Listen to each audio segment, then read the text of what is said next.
Hello YouTube, thanks for watching. So in this video I'm going to talk about some of the graphics that I'm creating, and people sometimes ask me, how are you actually creating these graphics that I'm posting on social media? And that's what we're going to talk about today. So first things first, I'm not an expert, but I've always been quite interested. I like using tools because they simply help me to do stuff that I wouldn't be able to do otherwise. And having access to good tools, but in an easy way, is what it's all about. So that's what we're going to talk about. So these graphics, some of you already know because I do post them on social media, and then people say, what software are you using? And I think some people are probably quite surprised to hear that I'm just simply saying I'm just basically using ChatGPT, which is actually true. So here I am on ChatGPT. These are the graphics that I've created.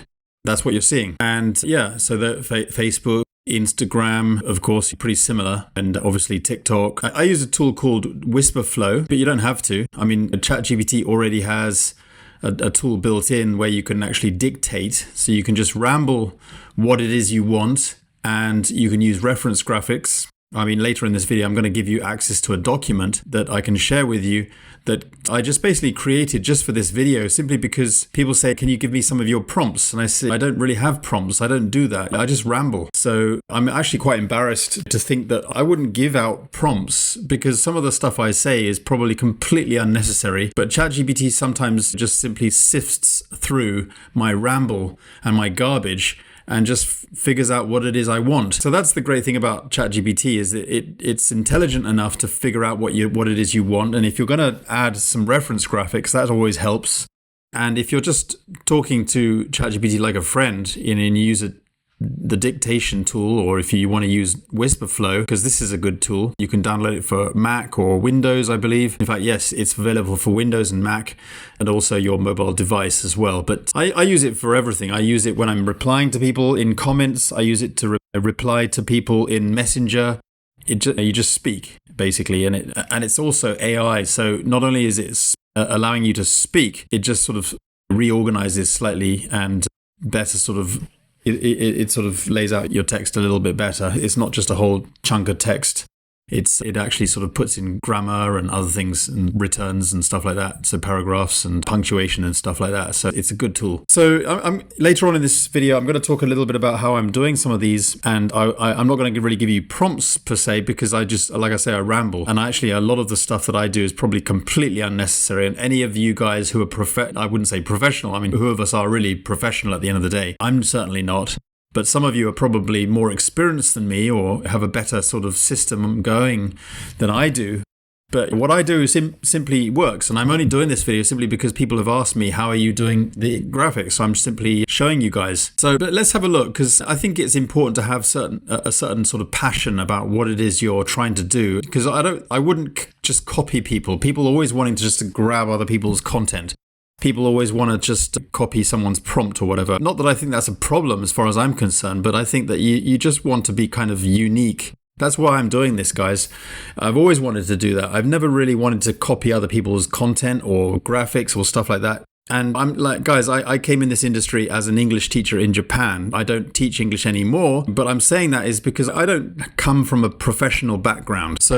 But I've just learned, I've taught myself how to use software like Photoshop or Photopea or Illustrator that I used to use back in the day. But now, thanks to ChatGPT, I don't need to use any of those kind of software. But I've always wanted to make sure that I get good graphics that are personalized to me. That's why you see some of my reference graphics, or in my images, my ugly mug in my graphics, because I want to feel like I'm showing who I am. So when people see me in the internet, like on these some advertising platforms or whatever, they recognize me, and that tends to help.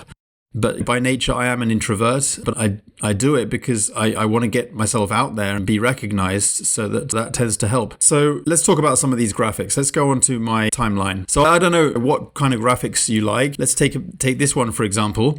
I do sort of articulate the kind of the font set that I'm looking for, a kind of a bold font, but also I'm looking to kind of have a few extra punch sets or pairings. So I articulate to ChatGPT, let's have a bold font set and let's have a handwritten font, but keep it clear, intentional and well balanced, keep it nice, and use some negative prompts and just say, don't want any clutter, no extra particle effects. Keep it nicely spaced and organized. Make it a kind of a hybrid promographic stroke, because you want to make it sort of more tangible. You want to give some simple curiosity-driven sort of text going on and some nice, and articulate some nice visuals. I mentioned a lot of this in my document here that you'll get access to at the end of the video. Things like bold, not overwhelming, clean, easy to read, curiosity-driven, slightly cheeky, whatever. Because it's social media at the end of the day. You don't want to be too formal. You don't want to be too businessy. That tends to turn people away. I like the very sort of subtle, I want to use the word kind of doodle or crayon sketch or like a handcraft or drawn. Like you got the arrows. Mention all this. Underlines, highlights, arrows, CTA buttons, add the visuals, like the modern devices, coins. If it's crypto related, give it that sort of passive income vibe. USDT, whatever it is, mention a lot of the stuff. So I don't even know if it's, I don't want to spend too much time on various, for example, this one. Let's have a look at this one. This was a thumbnail. When I first saw this. We're not going to, hold a minute. So yeah, this was the thumbnail for my YouTube video. I think there it is. So this is what ChatGPT created for me. So let's have a look. So opening the chat. So I already had some graphics that ChatGPT had created for, and then upload them. I want to add me, my ugly face, and some of the stuff that ChatGPT has done in the past. So I used a lot of reference graphics.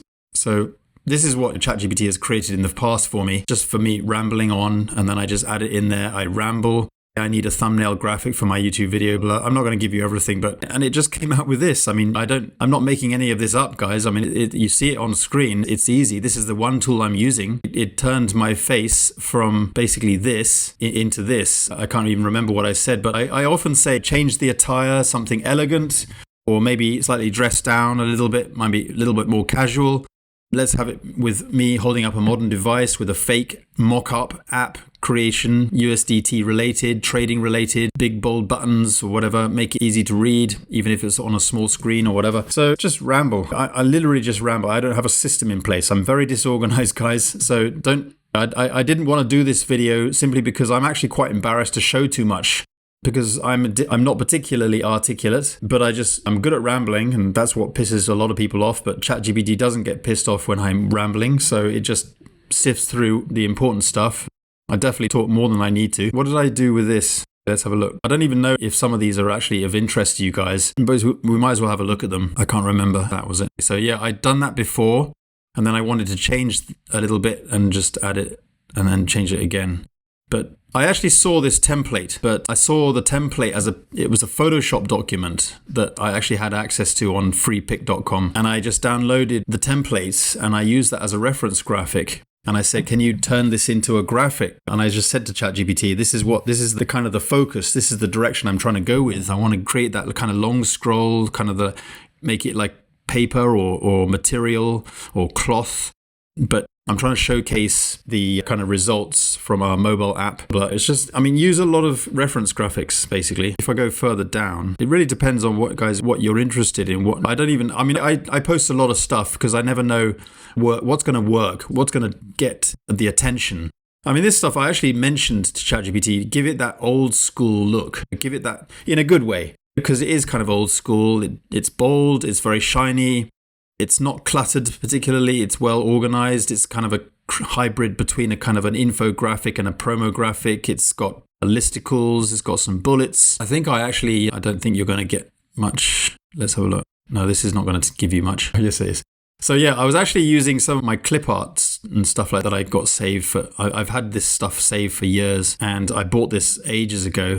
This kind of stuff, and I use it a lot for my landing pages, and I just dragged and dropped a load of stuff in here for ChatGPT to see, and they said make it old school in a good way, slightly old school, but it sticks out. That was the kind of the vibe I was trying to give off. You get what I mean? This got some good attention. This seemed... Some people asked me how I made this. Can't remember how I made that, actually, to be honest. But it's all in ChatGPT. So again, I just drag and drop a load of random images, keep it old school, keep it kind of... I didn't like that, so I never even post that because I didn't like it at all. The reason is because it's too many single colors. It's not really... it's quite boring, really. And then it came out with this. Not bad. I was less pleased with this than this. This was slightly more cinematic. I think you've got to be more intentional about the color palette that you're trying to come up with, because you want the contrast, you want something a bit bold, you don't want something too washed out. So I also had this as well. Sometimes I don't I try to occasionally I try to avoid the word things like cinematic, because cinematic sometimes feels a little bit washed out. I don't know why ChatGPT does that, but sometimes it can come out. And then sometimes I use words like slightly grungy or gritty, but not too dirty or not too gritty, because sometimes I see people on social media, they like that grunge or gritty style, but I think they go too much and it becomes kind of like gives off the wrong vibe. So it becomes kind of washed out and kind of too gritty and dirty. And so I like to kind of make that contrast. I use better color palettes, listicles, make it more intentional, make it give off a better kind of relatable story. So there's a lot you can just ramble with.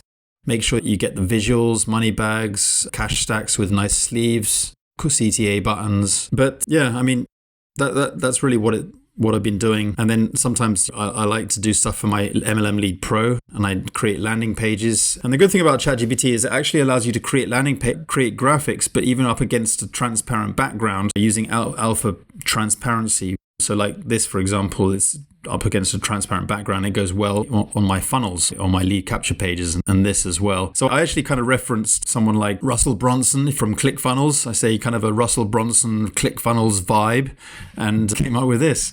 And obviously I put the logo of MLM Lead Pro, and I wanted a kind of a software style box with a lot of other displayed on a base with some nice good font set pairing, bold and sub fonts and stuff like that. A few bullets and icons and stuff like that. Modern devices. Yeah, and it comes out with what I want. But there's always going to be stuff that you're never going to use. Don't think that ChatGPT is going to be producing things immediately, perfectly every single time. Sometimes you want to do it again.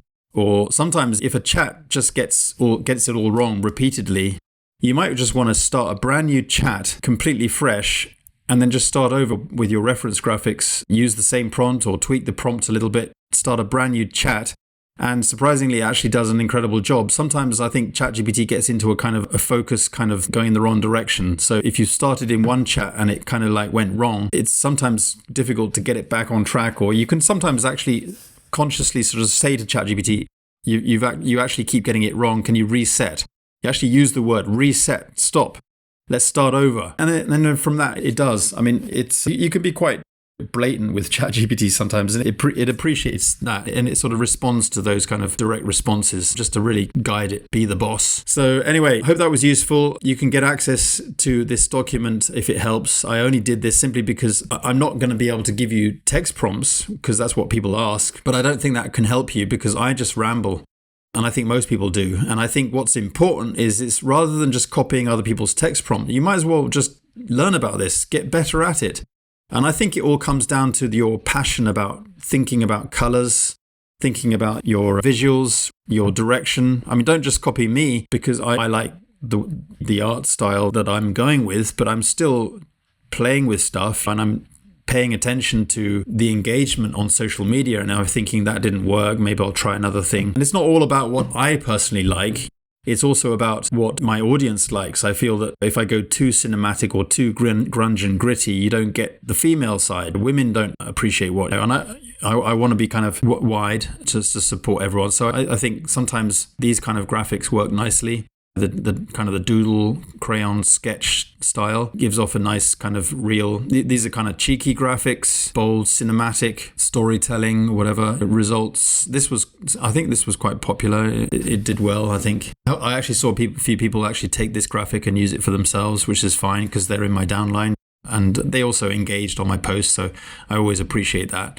It's a bit annoying when people just help themselves to your posts and they don't even give you a like or whatever. But I think if there's one thing I would recommend just to really do is just to think about your reference graphics, because ChatGPT uses reference graphics really well. Anyway, guys, sorry for the ramble as usual, but I just wanted to do this video and I think that this can help a lot of people. Anyway, thanks for watching. We'll talk in the next training video. Bye.